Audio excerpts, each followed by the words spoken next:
ग्राम पंचायत केसरपुरा सरपंच शक्ति सिंह रावत बोले, पंचायत का सर्वांगीण विकास हमारा मुख्य उद्देश्य है। अजमेर जिले की पिसांगन पंचायत समिति की ग्राम पंचायत केसरपुरा के वर्तमान सरपंच शक्ति सिंह रावत ने डीआरटी न्यूज स्पेशल मीटिंग में वार्ता के दौरान जानकारी देते हुए बताया कि पंचायत का सर्वांगीण विकास ही हमारा मुख्य उद्देश्य है।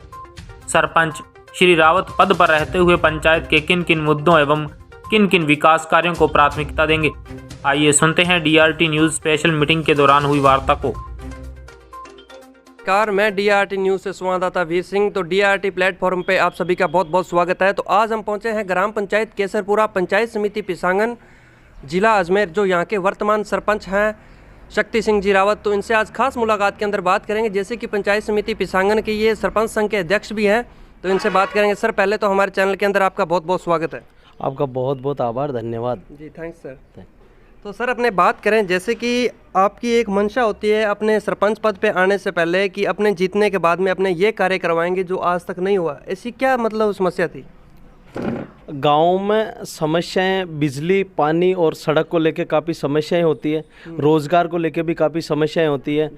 तो मैं चुनाव लड़ने से पहले लोगों से वादे किए थे कि घर घर पानी होगा, आपकी अच्छी सड़कें होगी, नालियाँ होगी, आपके सबके घर पे शौचालय होंगे। जिस प्रकार केंद्र सरकार ने योजना बनाई कि सबके घर पे शौचालय हो, तो उसी प्रकार हमने प्रत्येक परिवार को शौचालय से शौच मुक्त किया हमें। और नालियाँ, रोड जो भी प्रॉपर है। अभी मेरे गांव में विद्युतीकरण ग्राम पंचायत में तीन राजस्व गांव में मेरे 4 है, वैसे एक नॉन आबादी है, 3 आबादी है। मैंने सबसे पहले केसरपुरा में रोड, लाइट, प्रकाश व्यवस्था की, नाली, सड़क, पानी की व्यवस्था ठीक ढंग से हुई है। जैसे कोटाज है, अर्जुनपुरा खालसा है, इसी दीपावली के पर्व पर मैंने प्रकाश व्यवस्था, सार्वजनिक प्रकाश व्यवस्था की व्यवस्था की। अभी डीपीआर बन रही है घर घर नल कनेक्शन की, जल्द ये भी कार्य मेरा पूरा हो जाएगा। मतलब जो मैंने चुनाव में आने से पहले जो घोषणाएं की, मैं मान के चल रहा हूँ कि मैं 2020 में सरपंच बनने के बाद, ये 2021 चल रही है, मैंने मेरे लगभग दूसरे साल के कार्यकाल में मैंने प्रयास किया जनता से, जो मैंने वादे किए उस पर खरा उतरने का प्रयास कर रहा हूं। और जिस प्रकार जनता ने जिस प्रकार जो काम लेके आए, प्रॉपर्ली में काम करने का प्रयास किया। जिस प्रकार गांव में आबादी में बने मकान जिन परिवारों के, उनके आबादी में पट्टे भी बना के हमने दिए। तो जिस प्रकार समस्याएं लेके आते हैं, निस्तारण करने का मैं पूरा प्रयास करता हूं। प्रशासन से, राजनेताओं, सरकार से बार बार मांग करते हैं कि तुरंत प्रभाव से इन समस्याओं से निजात मिले हमें। जी, तो सर, जैसे एक बात और कर लें, जैसे आपके पास एक सरपंच पद है और दूसरा एक अध्यक्षता का पद है, जो कि आपके नीचे जैसे अपने मान लेते हैं 24 ग्राम पंचायतें हैं, तो आपको उनके अंदर अहम और मुख्य समस्याएं क्या लगी हैं? सबसे बड़ी विकास को लेकर समस्याएं आती है। किसी प्रकार जिस प्रकार हमारे सरपंच साथी हमें बताते हैं कि विकास को लेकर अभी जैसे ऑनलाइन सारे अकाउंट्स हुए, पहले पीडी खाते के मुद्दे को लेकर काफ़ी समस्या आ रही, ट्रेजरी को लेकर। तो हमने उसकी मांग सरकार से बार बार समस्या को लेकर गए थे और हमारी मांग पूरी हुई और पीडी खाता बंद हुआ, उसके लिए भी सरकार का धन्यवाद। और जिस प्रकार अभी विकास को लेकर जैसे फंडिंग नहीं आ रही थी, तो हमने बार बार संघर्ष किया, फंड भी हमें ट्रांसफ़र हुआ। इस प्रकार जो भी समस्या आती है तो सरपंच साथी हमें बताते हैं, उसकी समस्या को प्रयास करते हैं हम पूरा कराने के लिए। जी सर। तो सर, अपने बात कर लेते हैं जो मेन और मुख्य मुद्दा है जो शिक्षा का, क्योंकि सर हमारे भी टीम का एक ही है कि शिक्षा का आगे बढ़ाना है अपने। तो अपने बात करें सर बालिका शिक्षा की या आपने यहाँ पे ग्रामीण शिक्षा की, तो अपने यहाँ पे शिक्षा का क्या स्तर है सर? शिक्षा का स्तर गांव में बहुत अच्छा है। निवर्तमान सरकार ने प्रत्येक ग्राम पंचायत मुख्यालय पे हायर सेकेंडरी स्कूल की पूरे राजस्थान के अंदर है।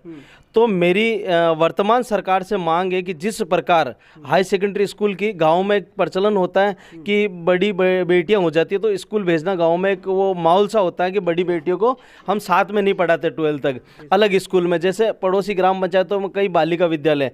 तो मेरी मुख्य मांग है सरकार से, आपके चैनल के माध्यम से मैं आग्रह करना चाहता हूँ कि प्रत्येक ग्राम पंचायत मुख्यालय पे एक हायर सेकेंडरी बालिका विद्यालय होनी चाहिए। जिस प्रकार मेरे हायर सेकेंडरी केसरपुरा के अंदर 850 छात्र छात्राएं हैं, उसमें से 445 छात्राएं हैं। सबसे अच्छा लेवल मेरी ग्राम पंचायत में बालिकाओं का है। मैं मांग करता हूं कि प्रत्येक ग्राम पंचायत में, मेरी ग्राम पंचायत की मांग के साथ में मैं प्रदेश सरपंच संघ मुख्य महामंत्री होने के नाते मैं मांग करता हूं सरकार से कि प्रत्येक ग्राम पंचायत मुख्यालय पे बालिका विद्यालय अनिवार्य रूप से होना चाहिए। बात है सर, बहुत बड़ी बात कही है सरपंच साहब ने। जैसे कि सरपंच साहब की एक ये भी बात कह रहे हैं कि बालिका विद्यालय हर ग्राम पंचायत के अंदर जरूर होना चाहिए।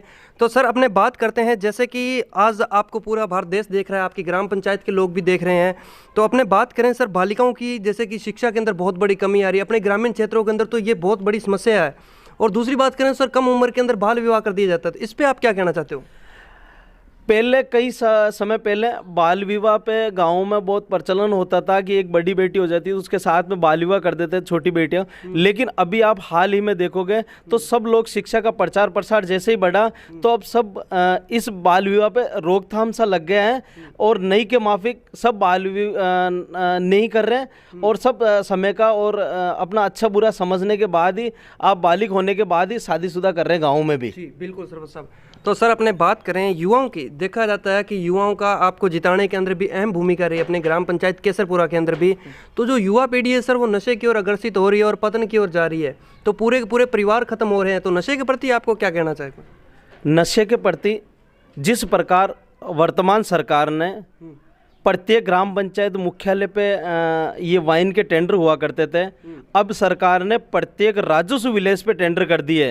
तो मैं तो इस पे सरकार पे सीधा सीधा मैं कहना चाहता हूँ कि जिस प्रकार आप नशे मुक्त करना चाहते हो, आपने तो नशा डाल दिया है कि पूरे गाँव में अलग अलग जगह शॉप खोल के, जैसे राशन की दुकानें खुली है वैसे शराब की दुकानें, इस पर प्रतिबंध लगना चाहिए, इस पर समय निर्धारित होना चाहिए। जिस प्रकार मैं मेरे ग्राम पंचायत की बात करता हूँ कि मेरे गाँव में डीजे पे पूर्णतः पाबंदी है। क्या बात है। शादियों में अधिकतर आप देखे जाते हैं तो शराब, शादियों में जैसे डीजे का होता है, कार्यक्रम होते हैं तो शराब का सेवन अधिक करते हैं और उससे धीरे धीरे लत आने वाली युवा पीढ़ी जो बच्चे हैं उन पे पड़ती है। मेरी ग्राम पंचायत में आज भी डीजे पे पूर्ण पाबंदी है, शराब पे पूर्ण पाबंदी है कि किसी भी शादी पार्टी के अंदर या ब्याह शादी में या जन्मदिन पे कोई शराब वितरित नहीं करेगा, कोई प्रोत्साहन नहीं है। यदि जिसको कोई करता तो अपने जीवन में जो उसका रेंज है ना वो अपने हिसाब से रहे। लेकिन पूर्णतः मेरे ग्रामवासियों को भी मैं धन्यवाद देना चाहता हूं, बुजुर्ग लोगों को, कि जिन्हें सामूहिक ये फैसला निर्णय लिया। मेरे गांव में सबसे बड़ी बात तो ग्राम पंचायत में गांव के अंदर कहीं भी चाय की दुकान नहीं मिलेगी आपको। दो चीजें, डीजे बंद है, चाय की थड़ी कहीं नहीं मिलेगी, मिलेगी तो हाईवे NH8 पे ही मिलेगी, बाकी गाँव में कहीं चाय की दुकान नहीं है। सर बहुत बड़ी बात है। तो सर अपने नेक्स्ट मुद्दे की ओर जैसे बात करें, जैसे कि भारत देश है वो जवान और किसान पे टिका है, तो पिछले 15 महीनों से किसान आंदोलन भी चल रहा है अपने। तो जैसे काफ़ी किसानों का ये भी कहना है कि जो मतलब जो कृषि बिल थे इनको वापस ले लिया गया, तो ये बहुत बढ़िया गया और काफ़ी किसान ये कहते हैं अगर ये होते तो बहुत बढ़िया। इसके ऊपर आपका क्या कहना है? मैं तीनों कृषि बिलों का सम्मान करता हूँ। मैंने अच्छी तरीके से इनको रीड किया है, किसानों के हित में थे, किसानों को उपयोग में थे, एक नई दिशा और एक नया जीवन यापन करने के लिए किसान बिल थे। कुछ वर्ग था जो इस किसान बिल को समझ नहीं पाया था, तो मैं तो कहता हूँ कि ये किसान बिल पुनः नहीं लेना चाहिए था। ये किसान बिल किसानों के हितैषी था और किसानों को आगे बढ़ाने के लिए, नई दिशा के लिए किसान बिल आए हैं। मैं इनका सम्मान करता हूँ और माननीय प्रधानमंत्री जी ने इस निर्णय को वापस तीनों कानून बिलों को लिया, तो हमारे से ज़्यादा वो जानते हैं कि इसमें क्या हो सकता है। कुछ अच्छा करने के लिए कुछ प्रयास कर रहे हैं। मैं वापस लिए तो उनके लिए भी मैं उनका सम्मान्य हूँ कि उन्होंने वापस लिए तो अच्छे के लिए इसमें अपॉइंटमेंट होंगे, जो भी होंगे वो ऊपर लेवल के हैं। मैं तो इसको अच्छा मानता हूँ और मैं आभारी हूँ नरेंद्र मोदी जी का कि जिन्होंने इतने अच्छे तरीके से किसानों की 70 सालों में सूद ली। हम संघर्ष कर रहे थे कि MSP को लेके हमें हमारा भाव पूरा नहीं मिल रहा है, हमारी उपजाऊ नहीं हो रही है, कृषि के क्षेत्र में कई बार खाद बीज ये प्रॉपर नहीं मिल पाते थे। तो ये काफ़ी चीज़ें, जो भी लैंड हमारी किराए पे जो ले रहे थे कंपनियां, उसमें भी काफ़ी हमें तकलीफ होती थी, जिसमें काफ़ी संशोधन हुआ। मंडियों में हमारे को उपज नहीं मिलती थी, जाते थे तो वहाँ व्यापारियों की अपनी मनमर्जी होती थी। हमें वहाँ प्लेटफार्म पे बैठने के लिए मोदी जी ने ऐसा कानून बनाया कि वहाँ प्लेटफार्म पे बैठ के हम हमारी सब्जी, हमारा अनाज, हमारा जो भी उपज है उसको समय पे और सही दाम में बेच सकें। तो ये जो भी दलाल या मुनाफाखोरी थी इसको ख़त्म किया। मैं सम्मान करता हूँ और आगे भी हमें अच्छा है कि प्रधानमंत्री मोदी जी के नेतृत्व में अच्छा कुछ करने वाले हैं जी सर, कृषि को लेके। जी जैसे कि सरपंच साहब ने कृषि पे हमारे को अपने को बताया कि ये समस्या थी, मतलब जो किसान बिल थे वो बढ़िया भी थे और अभी इन्होंने वापस लिए तो कुछ सोच समझ के वापस लिए होंगे और इन्होंने इनका एक सम्मान करने का इनका अधिकार था। तो सर अपने बात करते हैं जैसे कि भ्रष्टाचार की, जो भारत देश है इसके अंदर भ्रष्टाचार सबसे ज़्यादा फैला हुआ है और अपने कोई सा भी डिपार्टमेंट ले लें भ्रष्ट बहुत हुए हैं। और अपनी ग्राम पंचायत के अंदर ऐसा कोई मुद्दा जो भ्रष्टाचार के दायरे में हो? मेरी ग्राम पंचायत में मैं 2005 में सरपंच बना था जी जब मेरे जो भी क्राइटेरिया में जी जो भी कार्य क्षेत्र में विभाग आते थे मैंने सबसे पहले बैठ के यही बात की थी, ना तो खाएंगे ना किसी को खाने देंगे। क्या बात है सर। मेरे पास जब भी शिकायत आई किसी प्रकार को लेके कि मेरा ग्रामवासी परेशान है या किसी डिपार्टमेंट में जाने के बाद हमें ये समस्या आई कि हमें गोते खिलाए तो हम कतई बर्दाश्त नहीं करेंगे। मैं इस भ्रष्टाचार को लेके एक मुहिम को मैं निवेदन करना चाहता हूँ चैनल के माध्यम से आपके कि सबसे पहले तो हम सिक्योर होए कि हमें कहीं भी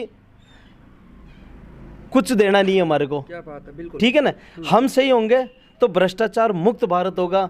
जब हम कुछ भ्रष्टाचार देने और लेने में लग जाएंगे उसके बाद आप क्या आशा और आकांक्षा ही लगा सकते हैं। मैं तो सबसे पहले चैनल के माध्यम से कहता हूँ कि हम साफ होंगे, हम सही है तो जगत सही है। जो पुरानी बात है कि हम सही तो पूरा जगत सही। बिल्कुल राइट सर। तो इस भ्रष्टाचार पे मोदी जी के आने के बाद तो बहुत अंकुश लगा दिए। अभी लोगों में डर सा रहता कि कहीं ना कहीं हमने मांग की तो हेल्पलाइन के माध्यम से कहीं ना कहीं सरकार तक हमारी बात पहुंची। अभी देखते हो आप रोज अखबारों में जनता जागरूक हुई है, तो जनता को जागरूक होना भी जरूरी है कि आज जिस प्रकार फीस का जो आप कहीं भी जाओगे पट लगा हुआ होता है, किसी भी कार्यालय में जाओगे आप सूचना पट ई मित्र पे लगा होता है कि इसके 10 रुपये या 20 रुपये शुल्क देना होगा। आप शुल्क वो है वही, हम बिगाड़ते हैं कि आप 10 नहीं आप 50 लो, हमारा काम जल्दी करो। तो ये नहीं होना चाहिए, काम समय पे होगा और शुल्क जो ले रहे हैं जिनकी निर्धारित है वो शुल्क ले। बाकी इसको जो भी ये पूरा क्राइटेरिया इसको बदलना चाहिए। थोड़ी जागरूकता जनता में होनी चाहिए कि जिस प्रकार कोई करेंसी ले रहा है तो उसको तुरंत प्रभाव से सूचना देके उसको पाबंदियां लगानी चाहिए। बिल्कुल राइट। सरपंच साहब ज़्यादा समय ना लेते हुए मेरा आपसे एक लास्ट क्वेश्चन हो रहा है। जैसे कि हमने बात करें कोरोना महामारी की जो पूरे वर्ल्ड के अंदर दशक फैला चुकी है और आज की अपडेट देखें तो 8 देशों के अंदर और इसके जो पॉजिटिव मरीज हैं वो भी आने लग गए। तो मतलब आज आपको पूरा भारत देश देख रहा है, आपकी ग्राम पंचायत देख रही है, पंचायत समिति देख रही है, आप जनता को क्या कहना चाहते हो?